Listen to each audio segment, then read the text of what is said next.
would you recommend doing a specialized master's in finance or taking CFA to break into finance industry or just gain more experience? I'm curious. Uh, let's take the experience out because that's not really, but let's just say master's in finance or CFA. What do you guys think? Methichai, maybe you start. I have never taken master's in finance. So maybe if you want a faster way to, gain credibility, I think master's in finance, like 1 year master in finance, is going to land you a job faster. Because you got you have like the degree to prove for that already. CFA level one may helps a little bit, but for a person with no financial background, it's going to be a little difficult in my experience. You should go up like to level two or level three if you do not have like the degree to support. Great. PG, what would you say? Yeah, I'm agree with Pimat. So actually, I would say like if you have like only like 1 year or like 1 or 2 year, I think like master in finance may be better. If you don't have like hold a bachelor degree in finance, I mean, but but if you have time, like 2 or 3 years, I would say like CFA may be like better because it's like universal creditability. Like everyone know, like if you hold a charter, CFA charter, then you must be like something in the finance industry. Yeah, I Yeah, say. and I'll share my experience Mm. having taught in the Masters in Finance and having, taught in CFA and been involved in it.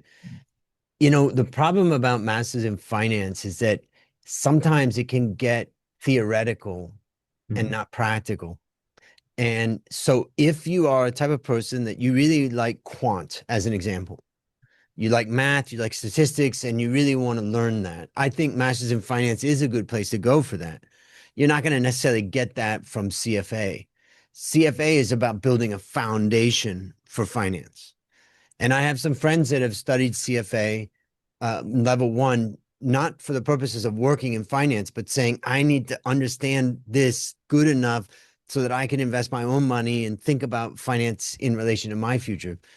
But if you were to say, I want to get into the world of finance as fast as possible, I would say CFA is probably better because you have an added benefit that you're not necessarily going to get in a master's, and that is you're going to meet a community of like-minded professionals. You're going to meet some of the best people, and that's where getting into the network. And I always tell the story of one of the guys that's on the board of CFA right now, and he works at InnovestX also, or with SCB in his name's Note. And Note, when I was president of CFA Society, Note was helping with a bunch of stuff, but in particular the research challenge. And then after we worked together for a while, he came and he said, "Hey, I just became a CFA charter holder." And I was like, "Wait a minute, what? I thought you already were." I Mm. didn't even think that you could volunteer and not have your CFA. And what I realized is that he was so eager to get involved and all that, that he had volunteered his time and he contributed a lot.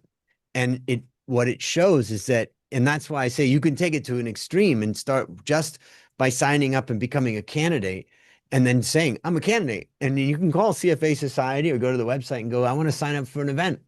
And you go to the event, as long as it's public, if it's not members only, and you can go to the event, and then you go to the event, and then who are you going to be with? You're going to be with some of the top people. But then you go to the event and you say, hey, I have some time. Is there anything I can do? I could sit outside of the event and sign up people's names or do anything that you guys need.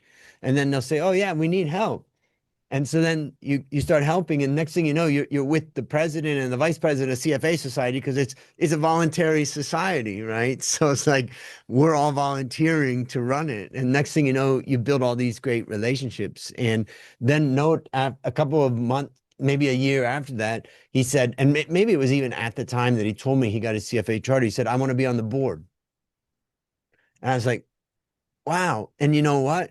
He got on the board. And you know why? Because when we look at bringing people onto the board of CFA, we look at people who have contributed.